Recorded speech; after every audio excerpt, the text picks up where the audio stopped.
Salam, hər vaxtınız xeyir əziz izləyicilər. Kanalıma xoş gəlmisiniz. Bu günləri mən sizə təpitmə xəngəlin hazırlanma qaydasını və necə saxladığımı göstərirəm.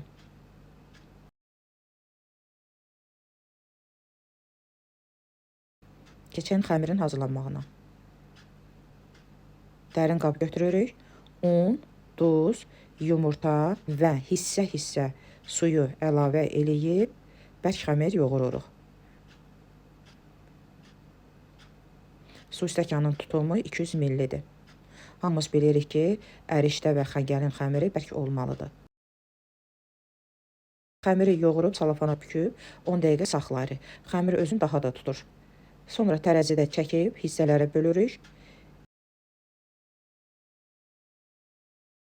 4 kündənin çəkisi 170 qram, 1 kündənin çəkisi 100 qram alındı.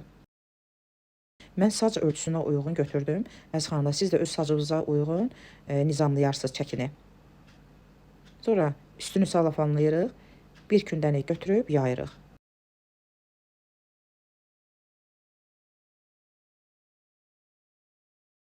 Yuxanın qalınlığı 1,5 mm olmağı məsləhətdir. Baxın, görürsünüz, videoda görürsünüz.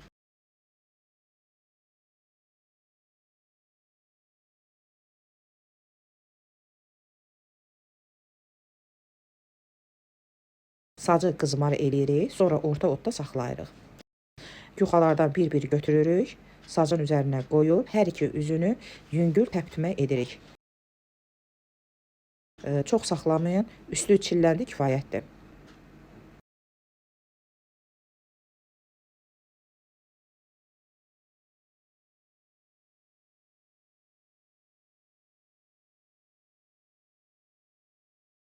Sonra yuxaları bir-bir götürürük, üstünü fırça ilə ununu təmizləyirik, yəni xəngəlin üstü unlu qalmasın.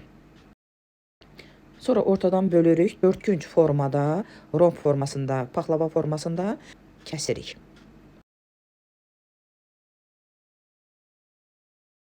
Əziz xanımlar, mən yuxanın qıraq hissələrini şorbalar üçün saxlayıram. Yəni xırda-xırda doğrayıram, quruduram.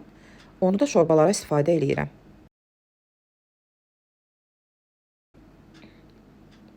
Hazır yuxaların hamısını bu cürə doğradıq. İndi burada mən fikir olsun deyə sizə nə paylaşıram. Təpitmə xəngəlini saxlama qaydasını sizə göstərirəm. 2 üsuldan istifadə edirəm. Birinci üsul otaq temperaturunda quruduruq. Süfrənin üzərinə xəngəlləri səririk, ara sıra xəngəlləri çeviririk, tam qurusun. Nəm qalarsa kiflənə bilər.